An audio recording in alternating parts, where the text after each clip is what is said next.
Hi, welcome to the JALCALL podcast. I'm your host for the day, Brian Gallagher. I'm joined today by Professor George McLean, who is based in Okinawa, Japan. George is a proud Canadian and he has been in Japan for many years. He's been a full professor at the University of the Ryukyus in Okinawa since 2019. He works in the Global Education Support Organization. George is affiliated with CoTESOL, Moodle Japan, JALT, PACCALL, Asia Pacific Call, TESOL, the International Business Academic Consortium, Technological Pedagogical Content Knowledge, and the list goes on. Previously, George was a lecturer at the Graduate School of Humanities and Social Sciences at the University of Tsukuba. He then went on to be an associate professor in the Faculty of Humanities and Social Sciences before he then became a special appointed professor at Foreign Language Centre. And 2016, he was a special appointed professor at the Global Education Software Support Centre at the University of the Ryukyus. George, welcome to the show. Thank you for having me, Brian. Did I get all of that information spot on, or is there anything we need to change there? I think it's mostly okay. IBAC I haven't been working with for quite a few years now, but other than that, yeah, it sounds pretty much accurate from what I can tell. You've been down in Okinawa for how many years now? I came to Okinawa in 2012. 2012. So it's been a wonderful place to be. Fabulous teaching environment, and somewhere to enjoy. Right. So, of course, Okinawa, most people think of as being this wonderful tropical place, but you're from Quebec in Canada, is that right? Yeah, I'm from Montreal, Quebec. Montreal. So years ago, you were in the Canadian Armed Forces, right, for 4 years? Yes. Yeah. Through university. That was my part-time job, I guess you would say. Right. In the Naval Training Division. So the other month we had on Ado Forsyth. So he's also a naval guy. Yes, Edo was a chief, I believe. That's amazing. Yeah. So you also spent some time in Hong Kong. Was that? Yeah, a short jaunt to Hong Kong, less than 6 months. Less than 6 months. And then you became an ALT for a while before moving on to St. Mary's International School. Yeah, I was an ALT for about 3 years. It was a great experience. And there was a branch of St. Mary's supporting fusion nuclear research in my town, the town where I was teaching as an ALT. And we had a few exchanges, and I'll be talking about exchanges through our interview, but we had a few exchanges, and they asked me to join their school, a very small school, wonderful little school supporting, as I said, this research. And so I spent a few years there before becoming an adjunct at the university level once the research finished. Right, and that's Scuba in Ibaraki, right? Yes, Scuba University. So when I first came to Japan, I think it was probably my first year, I was very much interested in JASDAC, the Japan version of NASA. And right. I had a friend that lived in Hitachi, and so I knew that the Space Center was in Hitachi. So I went up for a weekend and went to Tsukuba. And I said to the staff at the Space Center, I said, "Where is the rocket? There's supposed to be an H2 rocket launching today." And she said, yes. And I said, "So where is the rocket? Is it near to here?" And she said it was in Kagoshima. And of course, I had no idea where Kagoshima was. And I said to her, "So is it far?" And she took out the map and she said, "This is us on the eastern seaboard, and you have to go all the way to the other side of the country and then down to some little island So she said it's about 1,000 kilometers or whatever it was, and I was just like, no. Houston, we have a problem. We have a problem, so like there was no chance of seeing the rocket take off. But actually, the space center that they have there is where they put together the components for the satellites that go inside the rocket. So they have basically, it's kind of like a warehouse that is a full clean room, and all the staff, like in their little bunny suits, being very careful of dust and particles and stuff like that. But it was interesting to go to. So of course, because nobody was there, the staff took pity on me, and I got my own private guided tour. Oh, that's amazing. Yeah, yeah. No, it's a wonderful facility. When I was teaching at elementary school and junior high school, I used to bring students there every year. It's cool to do some stuff like this, but that if that's local to you, yeah. And it was worth a visit. It was nice up there. It was very quiet compared to the life in Tokyo, which was just bedlam. Yeah. Right, that's us for part one. Join us in part two, where we're going to talk about George's research and publications. Join us after the break.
Hi, welcome back. This is part two, JALCALL podcast. This is Brian Gallagher interviewing George McLean. So, George, your research items: cloud computing, self-evaluation, peer evaluation, electronic polling, oral presentation, targeted errors in EFL, near immediate feedback and pedagogy.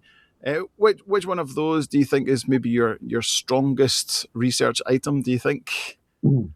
Well, I'd go right back to my first presentation with JALCALL, as a matter of fact, many years ago, where, given my trajectory, transitioning from teaching elementary school students, junior high school students in small classes, ESL environment, to universities in Japan where it's EFL, and kind of trying to negotiate how to communicate with students effectively.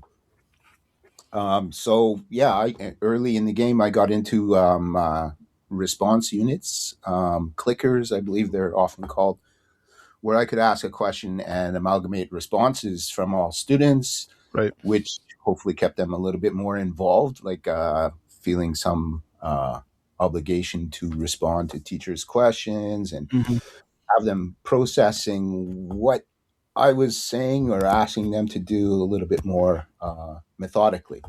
So starting with that, just ways to communicate with students, and then how to get them feedback about their communication efforts, and get them to think a little bit more responsibly as active agents in their learning. So for clickers, have you ever been in a classroom where there actually were the physical clickers? Like, did they ever buy a set or use a set of the clickers, or was it like smartphone tech? No, I used smartphones back in the day. I bought SD cards, and I had students, swapping out SD cards and submitting SD cards. I went through 3 sets of clickers from the IR end of it through to Bluetooth. Right. And from there, transitioned into like Google Forms, that sort of thing. Mm. Right, right. I think like for me, the one I use probably most is I use Quizlet. So I usually do reviews and stuff. Hmm. And so it's almost like gameplay. That Quizlet Live. Rich Bailey many years ago put me onto the Quizlet. He said he was using it in all his classes all the time, and I usually use it as a kind of formative assessment before we do a summative assessment. And so, yeah, Quizlet Live students seem to like the expediency of it. Zap a QR code straight into it, and then answering questions and getting the results. Like as fast as a race. Like a racehorse. Oh yeah, Quizlet's wonderful. I use it for vocabulary. Basically, yeah, it's in my syllabus, and so the vocabulary is prepared before the start of the course, and they have links leading up to their midterm where they can study the vocabulary that's going to be on their midterm or their final. Mm. Um, so yeah, they use that as independent learning, and yeah, it's just a fabulous tool. But the beauty of the Google Classroom is that the at the back end the teacher has all that data on a nice spreadsheet for analyzing and looking at it a bit more closely, right? Yeah. With that in mind, actually, I guess over the course of COVID, I had occasion to use Google Classroom, Hmm. uh, and yeah, it didn't really agree with me at all. The primary reason being it wanted to set up files in places that I didn't want them, and Mm. I didn't find that it was all that effective. So, what I use is Google Workspace. Hmm. Uh, so I use like I would say it's in its ideal form and a true cloud environment where I explain how to use Google Drive Hmm. and what a shared drive is. And we have a shared drive with two folders. Hmm. One is downloads, which saves me a lot of trips to the photocopy machine. If there's anything Hmm. important, it's in downloads. And then uploads is their work. And that's where they have to submit it. And yeah, so I find that that's a lot more, it's cleaner, easier to use than Google Classroom. And once again, there's students have some agency there. They have some control. They're contributors, and so they're I believe learning some employment skills because ultimately they're going to be in some sort of environment like that if they're working in a company or an office or um, gosh, even an education institution now. Right, right. So I use Google Classroom.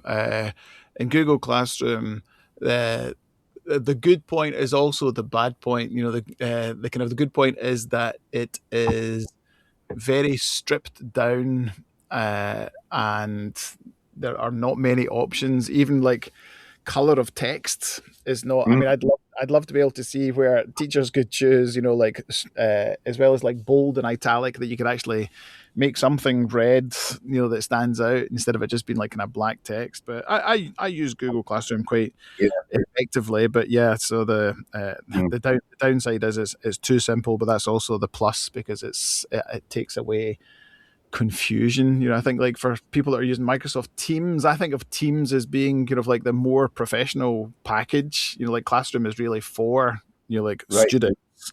But of course, if you're working in teams, like there are too many options, and so it's easier for students to get lost quickly.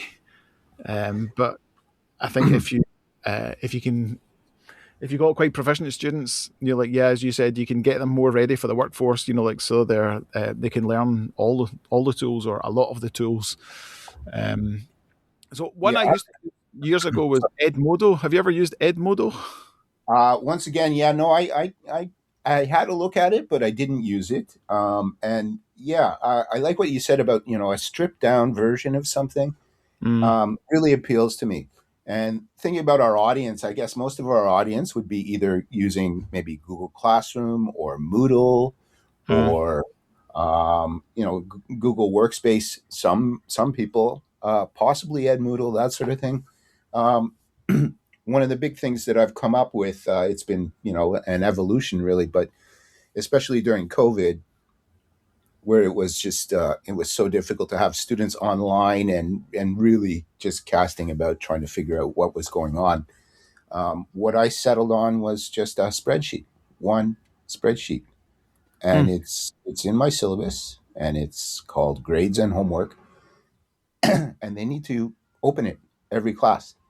So I mean, I get them to bookmark it to begin with. I send them a mail. I say, star this mail. This is the link to that spreadsheet. And the first tab in that spreadsheet is all their assignments. It's on the left, there's the homework. On the right is what was done in class. And if they miss class, they have to do whatever that is. Mm. And that is kind of the ultimate stripped down version, I would say, because, it's basically just one link. And yeah, so I don't get stuffed up with Google Classroom or any of the other kind of more sophisticated um, interface systems. This one just seems to work very nicely. I create something and then I put a link to it in the spreadsheet on that tab.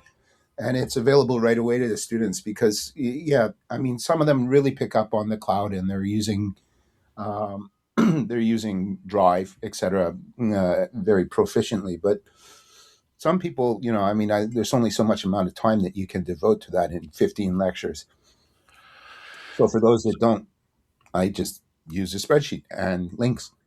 Right. So you're the Google admin for or at your university. A lot of other teachers, the kind of standard university system is 365, the Microsoft. Yeah, yeah. Even indeed at my university, most people are using that now. How many universities are there in Okinawa Island, the main island? Oh, geez, good question. I can think of five main ones, and then there would be some other ones as well. I guess. Yeah, Oh, right, it's as many as that. As many yeah, as that. yeah. Yeah. Do you have any idea like what kind of systems the other unis are using? So yeah, I mean, I've taught as an adjunct at the Christian University and at the Prefectural University of Arts. They're using 365 and Workspace at the Prefectural Arts University. I think they're using 365 all the way around it. The Christian University Mhm. up north, Mayo University. I work closely with especially Norman Fuel from Mayo University, but they're using I think both of those systems as well. Right, right. So Norman Fuel, you and Norman have done research together different times, right? You've been a long term friend with Norman. Yeah, well, Norman was he was two doors down from me at the University of Ryukyus when I moved to Okinawa, and we worked together for maybe 2 years or so, and then he moved to Mayo University. Um, so yeah, I mean, we've worked together pretty much since the start. We've done stuff on and off. A lot of the time, we have students. Well, let's see. One of the things that I really kind of is a touchstone for me of teaching is unless you're careful, language teaching can be especially in a foreign language environment, it can be very clinical and removed from reality. So Mm, trying to breathe some color, some life, some purpose into instruction. I like to do virtual exchanges, that sort of mm, thing. mm-hmm. And so, until fairly recently, just about every semester, Norman and I would have students interacting, um, doing, recording and expressing opinions and reacting to other people's opinions Right, right, right. using Flipgrid, which disappeared into the 365 Yeah, system. I think a lot of people were quite disappointed with Flip Grid, and then it became Flip, and then it just was absorbed.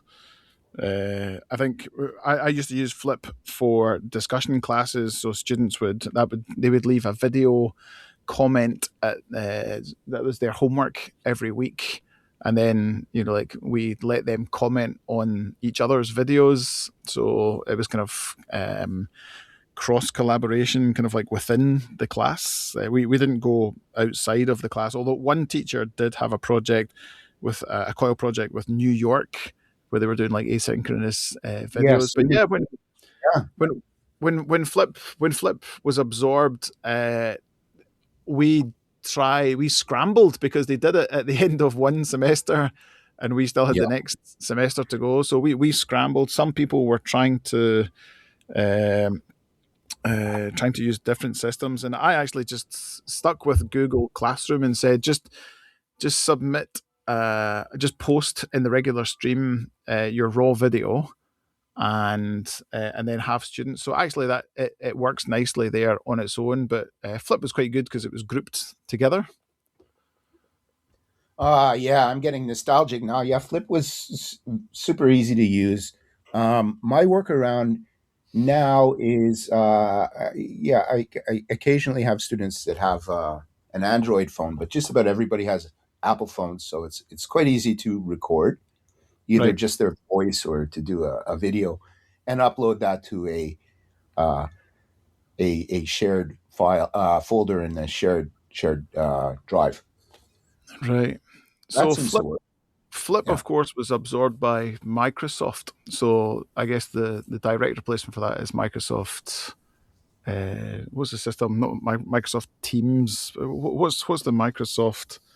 Mhm. I'm forgetting. Well, apparently, from what I've heard, Flip exists somewhere in that system still. I looked for it briefly, couldn't find it.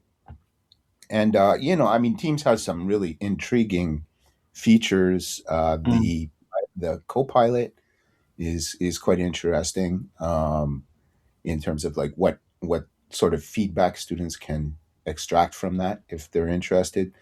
mm, Or if you train them on it. And then the immersive reader is fabulous. I think mm. it's just the best as far as stress and intonation goes. It's just about the best that I've heard.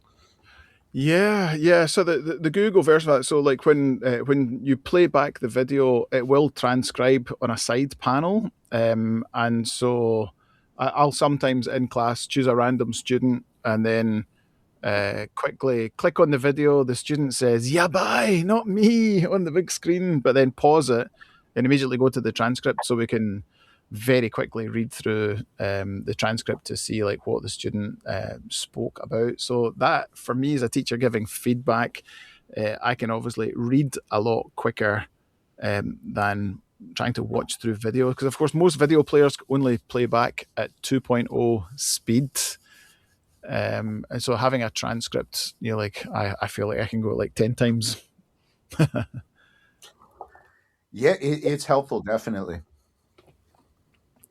So for the coil project, so you have published on the coil programs.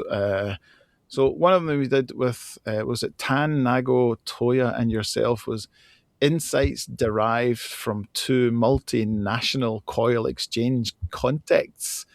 Can you tell us a bit about that multinational coil? Yeah, well, I've done a few of these where let me see. I've worked with Malaysia. I've worked Mm-hmm. with Korea, Taiwan, Cambodia, and USA.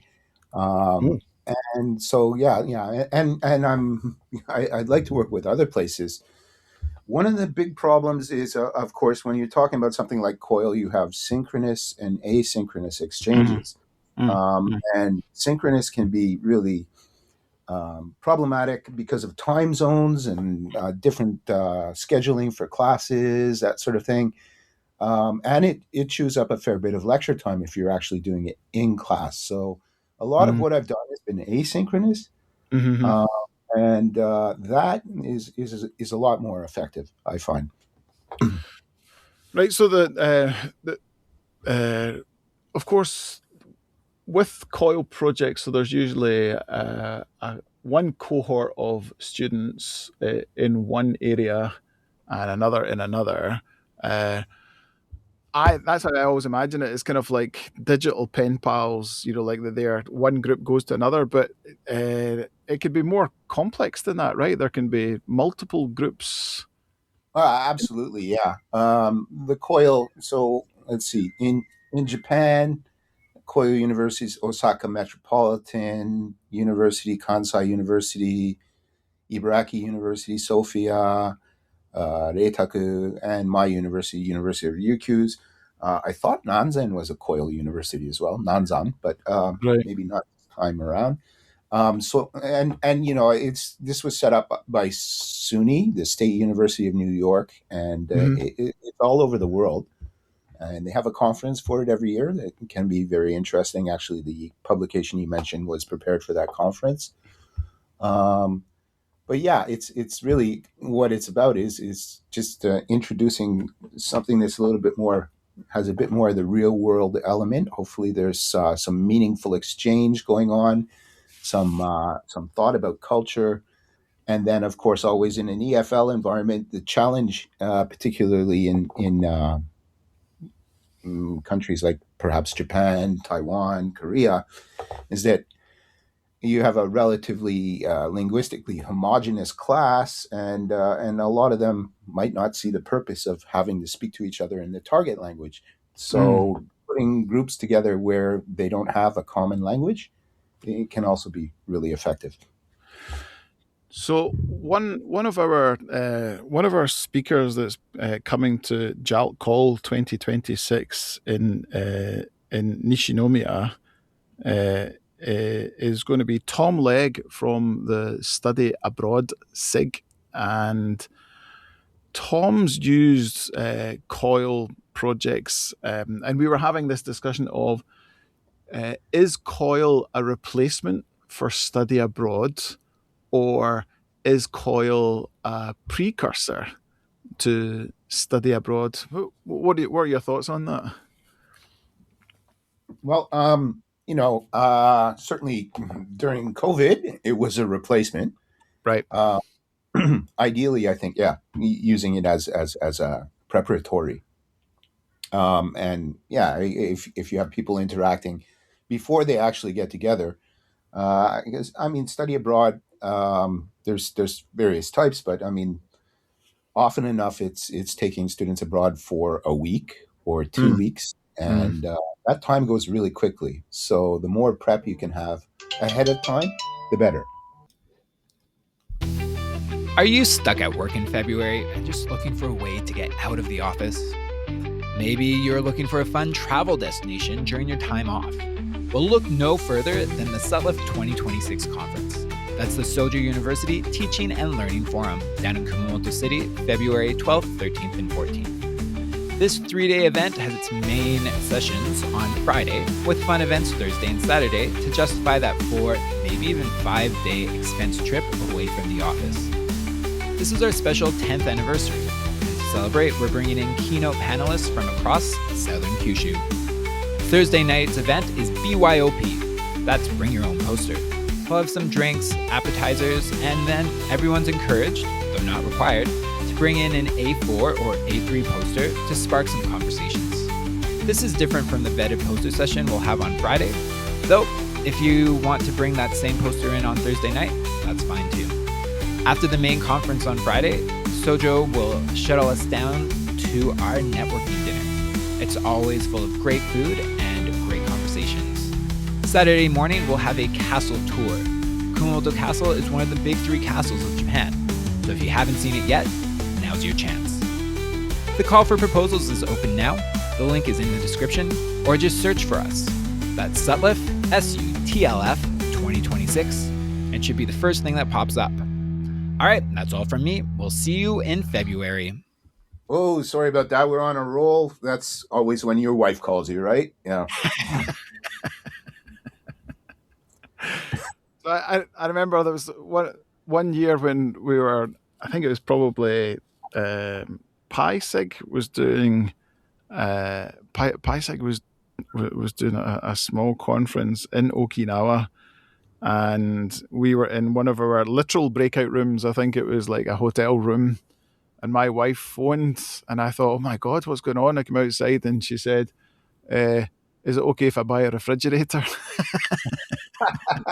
And I was thinking, like, what? Why are you buying a refrigerator? It's like I've been away for 2 days, and now you're replacing the fridge. And she said, listen, we're at the shop, and we've got a deal. Okay. And I said, I trust you. Go ahead. And it was kind of one of those weird things. You come back into the room, like, what's up? Was it the children? So you're like, no.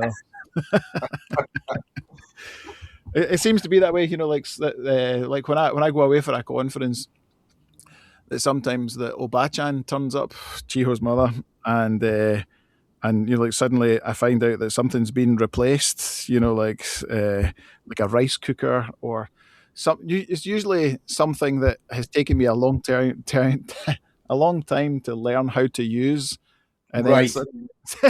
suddenly it's replaced by a new machine that's got 400 options that I don't want, because I just want a thing that's start, stop, like timer. That'll do. Yeah, Can I yeah. find?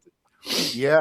Well, that leads into really how I use tech. I mean, some of the people that you have on the program are like really, I mean, we're talking, they're into the minute details of code and that sort of thing. For me, I'm just really a basic user, and I sympathize with students who, I mean, there's just so many resources getting thrown at them, and so trying to keep it as simple as possible and scale down. Yeah, it can be very overwhelming. So I think it's very important. So I guess my research over the last 10 years, that there has been this running theme of what I classify as the sucks. It's the student user experience. So we know what the user experience is, for companies developing software and all that kind of stuff. But I'm always trying to go back to basics all the time and say, right, how can a student screw this up? Like if I introduce something, like how are they going to get lost? Like what's going to be the first barrier? And I sometimes at the start of the year make I guess it would be like an illustrated version, an illustrated instructional. And so doing a screenshot or a screen capture, like step 1, step 2, step 3, step 4, and so sometimes like when you're used to using your computer, like you click, you tap in something very quickly, and you're already at stage 5. But when students log in, like, well, the first thing is, how do I log in? Or even how do I turn it on? Like where is my password? Do I have a password? Like where is the Q key on the keyboard? Basic orientation of like a keyboard. Can be a first barrier. For students. I even had a third year student the other day who, he said in his high school they had no computers. And I thought, it's 2025. Of course your school had computers. And they said, the age-old adage of, there was a computer room that we sometimes were allowed into. Yeah. It's amazing. That goes that, and that right from the beginning. I mean, I remember starting as my first full-time position. My boss was really clear. At Scuba University, we do research as well as teach. So, of course, you're going to teach, but you need to do some research as well. And, for me, it wasn't something other than, a few papers that I did in my master's program that I'd really given much thought to. So, an early point of departure was willingness to communicate. Right. McIntyre has done a lot of stuff about that, and in Japan as well, it's been used quite a lot. And so from that sort of framework, I looked at willingness to use technology, right. in computers for quite some time. TUT. Yeah, WUT. What?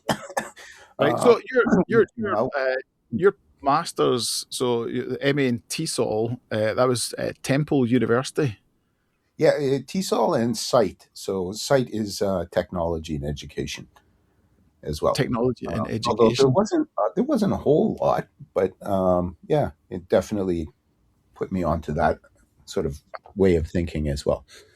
How was your postgraduate experience? How did you enjoy Temple University and the program that they had there? Temple was just fabulous. It was a wonderful experience all the way through, just amazing. Some of the best minds in our field. Mm. I got to study with them. Um, Ken Schaefer, we used to call him Dumbledore, was just an amazing administrator. Noel Hauk, Patrick Rosenkar, and I mean Rod Ellis. Let me see, Stephen Ross. Gosh, so many excellent speakers. So many fabulous teachers. Yeah, so it was a great experience. So the reason I'm asking because I've heard so many people talking about the Temple program. Myself, I did my postgraduate with the Open University in Milton Keynes in England. So I've never been to Milton Keynes in my life. But I did two postgraduates there. So I did a postgraduate PGCE in online and distance education, and then I did the masters. But there were kind of nose to tail. So you did the PGCE first, and then it became the MA after that. But there was one of the professors that we had there was, she's now Professor Emeritus, Professor Agnes Kukulska Holm. Oh, right. Yeah. Big Uh, in work. Yeah, so she's professor in the Institute of Educational Technology, and she will be one of the speakers at the next Taiwan Call conference in May, and so I've applied to go to that conference. I'm really hoping I can meet her. I met her once before at Berkeley University. I went for a conference probably more than a decade ago, but her projects were really large scale.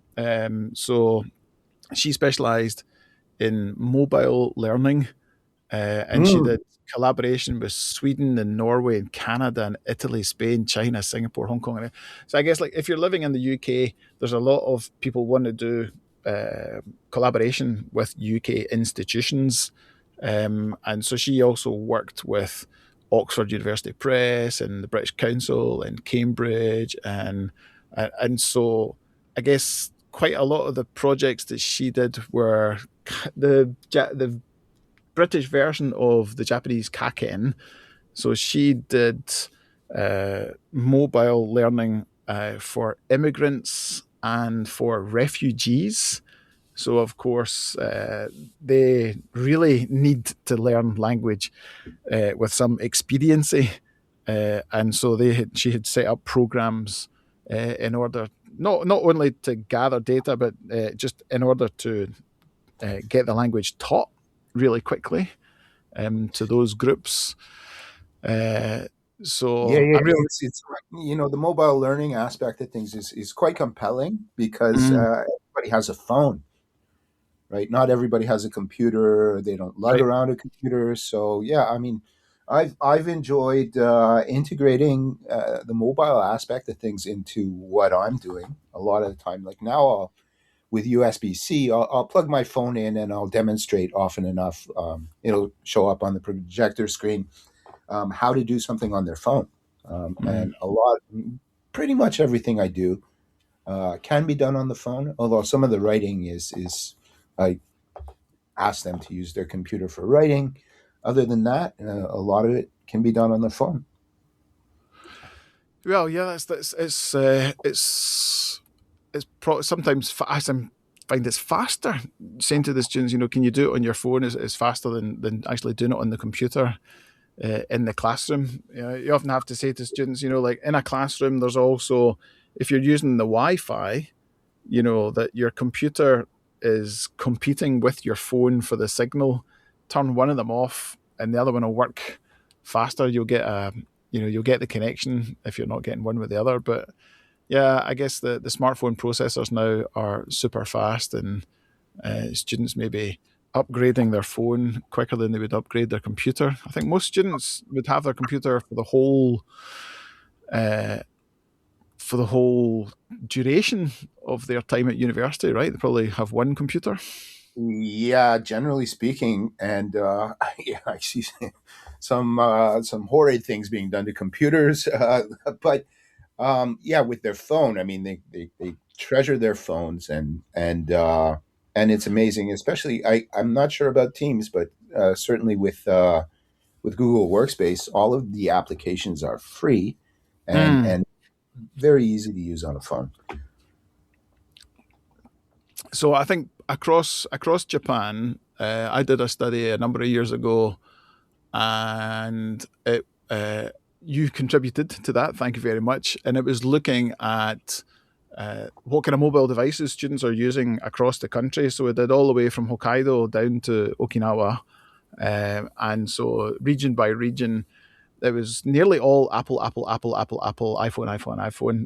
with the exception of in Hokkaido. I think it was Maki Ho was my link up there, and she said most of the students there used an Android. I'm an Android user myself, but I think in classroom it's nearly all iPhone these days. Yeah, there's maybe 2 or 3 Android users in a class of 30 or so. Mm-hmm. In my experience, it's just about everybody is using Apple.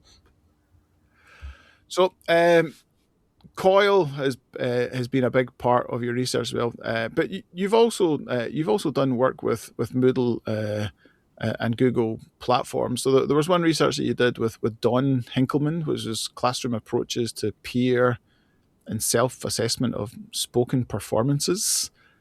Can you tell us a little bit about spoken performances? Because I know that you're in the PISEG, because I'm also in the PISEG, which of course is performance in education. So how do you do assessment of performances for students? Spoken, those are. Yeah, so that particular publication, Dawn and yeah, Matt Cotter as well have worked a lot on peer evaluation, that sort of thing. And so, that particular, we were looking at the relative advantages of Moodle and of Workspace. And so basically what I use most of the time is Workspace, a Google form, where students are providing quantitative and qualitative feedback for each other. I teach academic presentations, which is like a third-year course. It's preparing students to do the research for a graduate thesis and to present that research.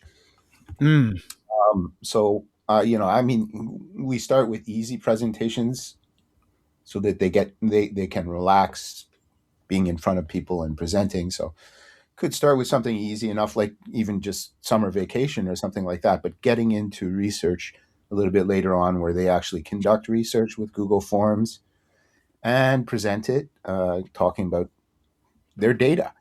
And so through that process, basically, yeah, the feedback aspect of that is something that I've been intent to clarify, make more transparent and more immediate. So they'll do a presentation. Unfortunately, I have to be in all of the presentations because they're basically presenting alongside me. I have a fan. I hold up a fan when they're making a mistake or there's something wrong with their presentation. So the performances are recorded and then quickly uploaded to the cloud, and they have to basically they wait. I try to get them their feedback within a day, which involves having all students who are watching the presentation give number up to maybe 5 items, 2 to 5 items that of a rubric where they're scoring each other and I'm scoring them based on the same thing synchronously, and then writing comments about the presentation. So I amalgamate that, send that to the students. They're supposed to watch their video and do a reflective learning assignment based on that.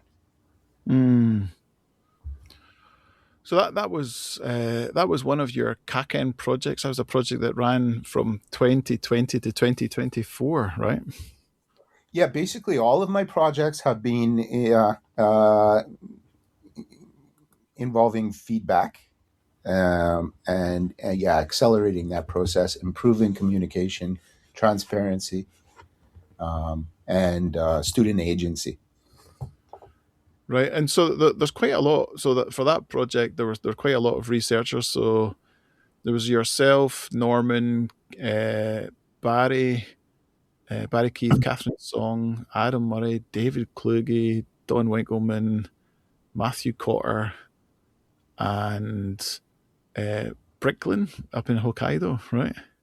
Yes. So it was kind of the Okinawa Hokkaido team, and that was a great experience. And within that, we were able to look at Moodle applications, what can be done with Moodle and what can be done with Workspace. Right. So for doing a CACEN project, so you've done a number of them. So what would you recommend?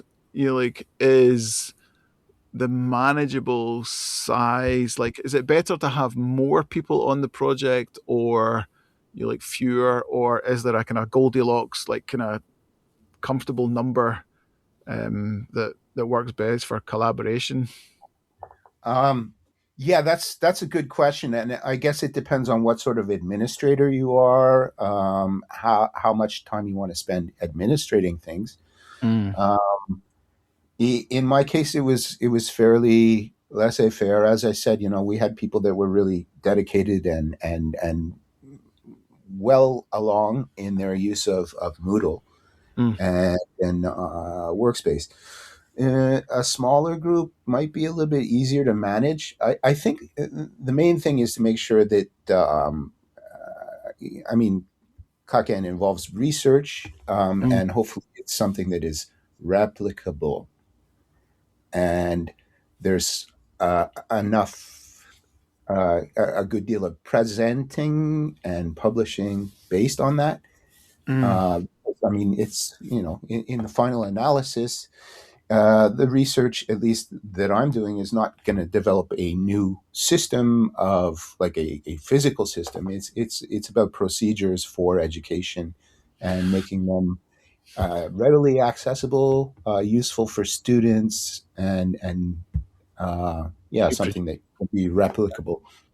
Yes, I think that has been a criticism of JALCALL presentations, in that there were a lot of people doing small, basically kind of like classroom level research, and it was only affecting a very small. So the n value, is like 20 or something, and like how can you get conclusions from that? So I think, like, if you have a project where there are multiple groups, you obviously have much more good quality data, just because of the volume. There's more truth to the data, and I guess if it's been if the procedure has been followed by each of the individual groups, it gives you kind of like that quality assurance, that it is reproducible, it is scalable, that you could roll it out, and so the data is better, right? Yeah, absolutely. I mean, it's quite helpful if you're talking about something that can be used across a couple platforms. In my case, I look at Microsoft to a certain extent, Moodle and Workspace. Yeah, so replicability is, choose your flavor of technology to implement it, but yeah, it's more about the actual procedure of getting the feedback to students quickly for language learning, and then having them reflect on that and develop a little bit more agency, and hopefully employability skills as well related to that. I'm gonna change tact a little bit here, just at the end of this section. So there's one of the papers that I found from 2014 that you did. It was the visual advantage of graphic novels that you did with Norman, and that was published in the European Journal of Applied Linguistics in TEFL. Can you tell us a little bit about that? What the visual advantage of graphic novels? Like, what can you remember with that project? Yeah, that was a fun project, definitely. For that project, we were looking at a few things, but first and foremost, I mean, yeah, the manga, right? Something Mm, that's visual like that is pleasing for students as far as reading experience goes. So we were looking at the effect of that, but beyond that, also like getting it in an electronic mode, which involved us actually adapting some materials, mm, getting it in electronic form, and then having students like look at. Of course, it's 2014, so looking at text to voice, right. such as it was at that time, uh, looking at translating individual words, that sort of thing. And that was something that was kind of new for a lot of students to realize they could like click on a word and get a translation of it if they needed, um, that sort of thing. Yeah, so I think like I myself have been a Kindle user for a long time, and one of the beautiful things with the Kindle is as you're reading, you just touch on a word, and then both up pops the definition, and you have like kind of like the X-ray option when you're watching different things.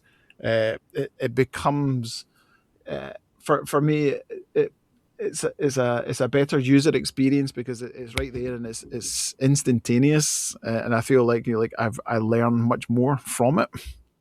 Yeah, yeah, yeah, absolutely. And so yeah, going back to the manga, the graphic novels, that was kind of like the introduction to how to interface with text using a computer or yeah, it was kind of prior to the mobile aspect of it, but so highlighting PDFs, right, for doing research or that sort of thing. And yeah, I mean, Kindle's fabulous. I use Libby, which is just amazing as well.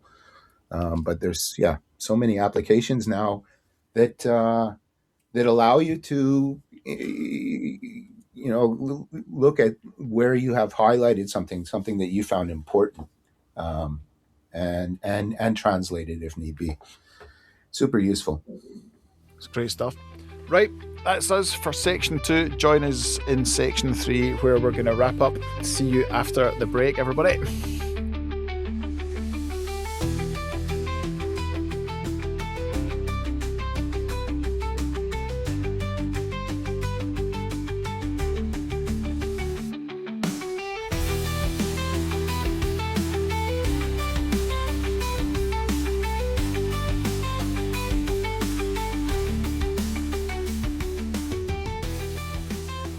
Hi, welcome back to the JALCALL podcast with me, Brian Gallagher, and George McLean.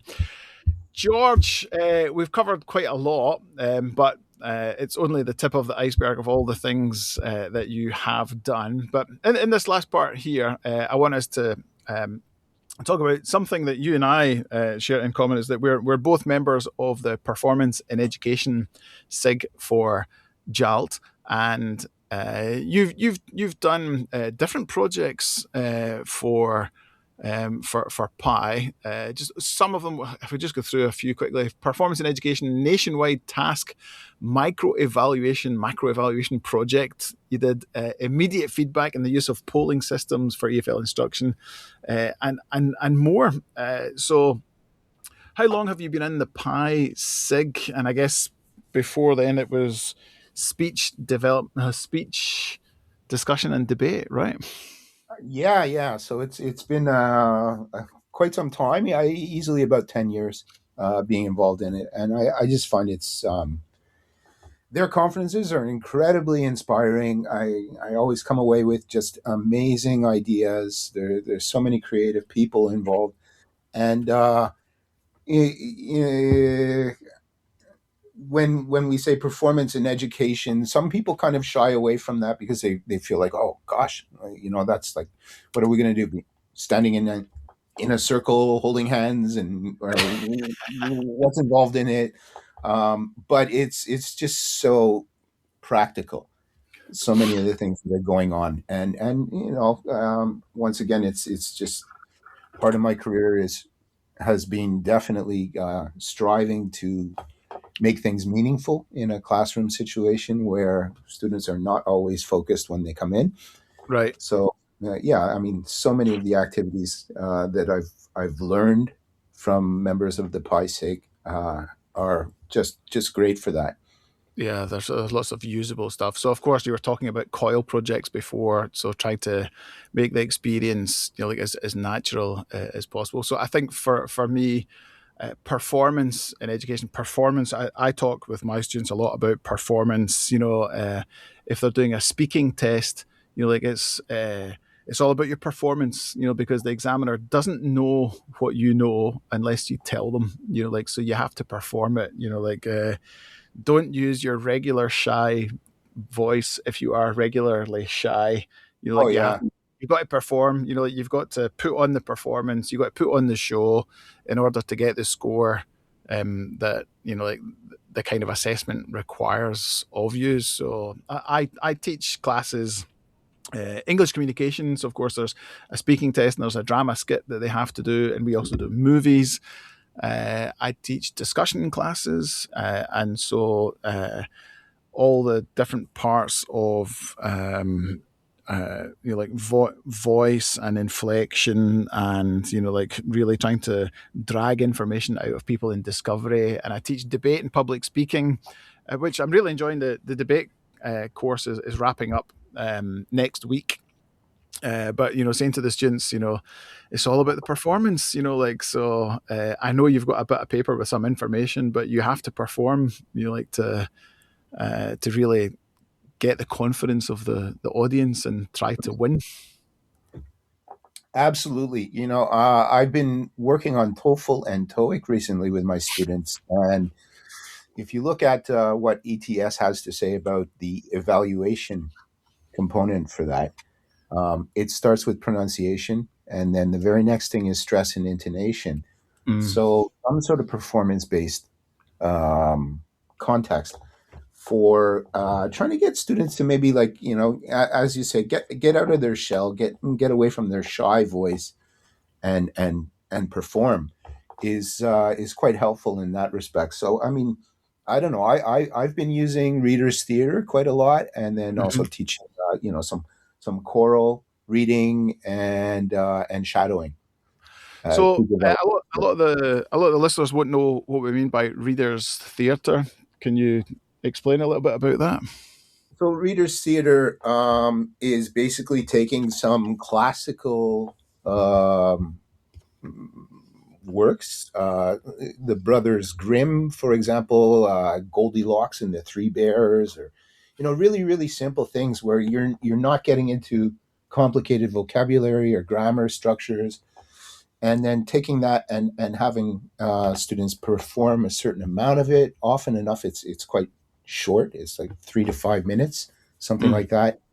One of the difficulties with that is that often enough you'll have a narrator or a character narrator speaking a lot, and a character that has 2 or 3 lines through the whole thing. So what I've done is put it on a spreadsheet and spread the characters across. So they need to know all of the characters, and they're speaking approximately the same amount.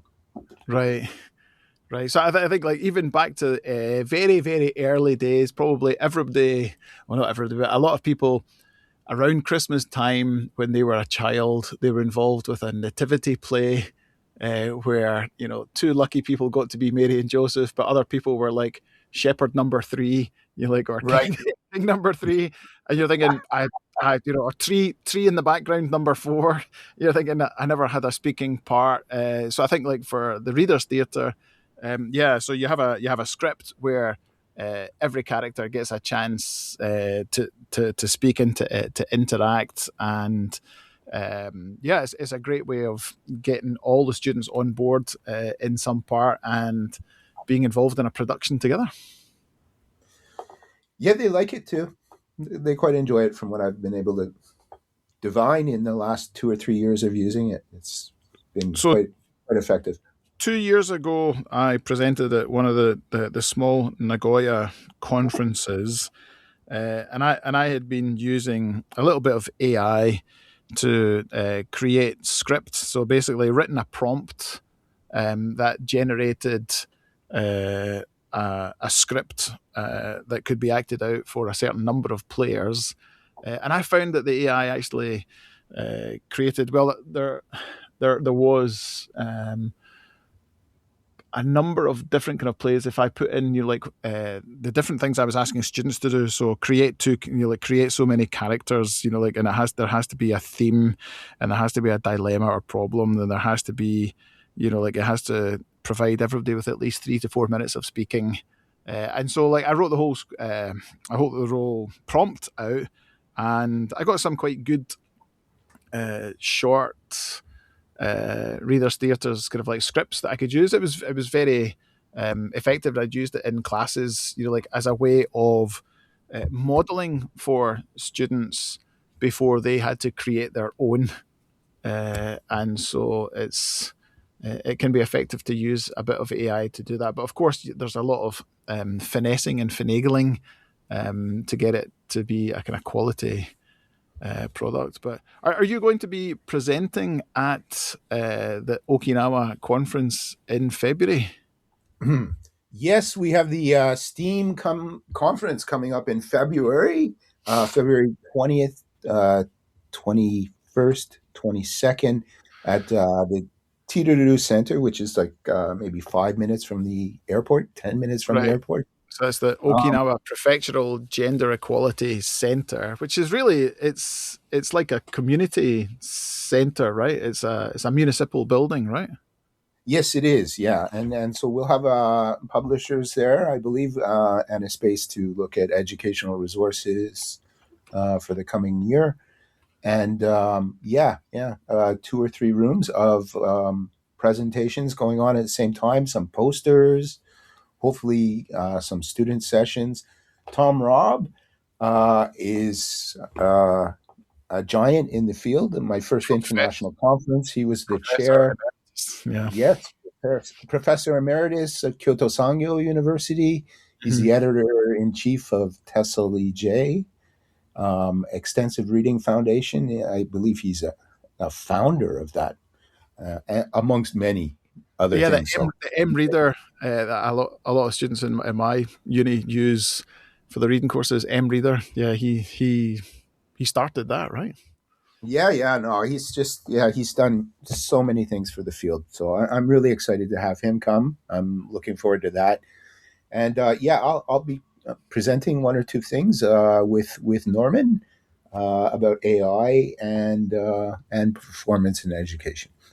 Okay, it's looking good. So I'll be down there too. Of course, the call for papers there is still open, and it's open until I believe early February. So February 8th, Sunday, February 8th. So they're strongly encouraging pre-service teachers to apply to demonstrate their demo lessons at the conference. So there's going to be a host of different people from different places. So of course the theme there is STEAM, science, technology, engineering, arts, and mathematics. So I guess there's performance across all of those if there's languages involved. So it's looking like it's going to be a really good conference. The price for that conference is, for JALC members, it's 5,000 yen. For non-JALC, it's 10,000. And undergraduates are actually going to be free. So hopefully there'll be a draw for undergraduate students to come along, right? Absolutely, yeah. And I believe there'll be a publication that comes out of that as well.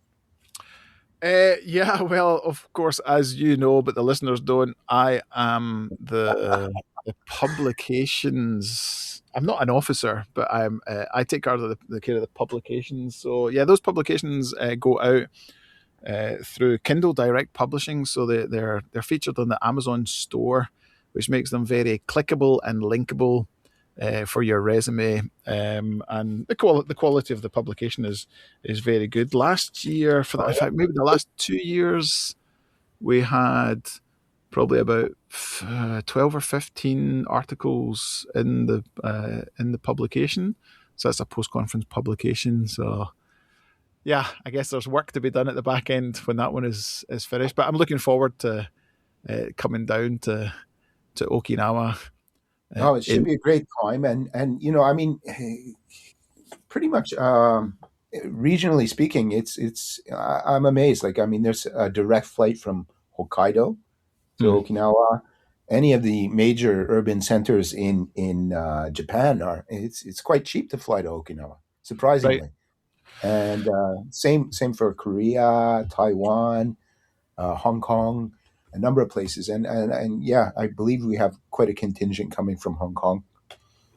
Right, yeah. So a good place to network as well. So that event is Friday, Saturday, Sunday. All the presentations are on the Saturday and Sunday, and Friday is the kind of like the meet and greet. And I guess there may be like some other activities. Yeah, I think we're going to go to Shuri Castle, and then we'll have some sort of dinner afterwards. Is Shuri Castle, has it been rebuilt after that terrible fire that they had a few years ago? Well underway, yeah. So in 2026, I believe it'll be fully open again. That'll be a grand opening. Yeah. So of course that is a UNESCO World Heritage Site, right? It is indeed. The only other palace in all of Japan, and wow. Something. Yes, yeah, quite an amazing place. An amazing place, right? Okay, that's us for today. George, thanks very much for joining us. We're looking forward to seeing you in February, and hopefully maybe even JALCALL in June of next year. Definitely. I'm looking forward to both those occasions. And thank you very much for having me, Brian. All right. Thanks, George. Thanks, listeners. We'll see you next time on the JALCALL podcast. Goodbye. Goodbye.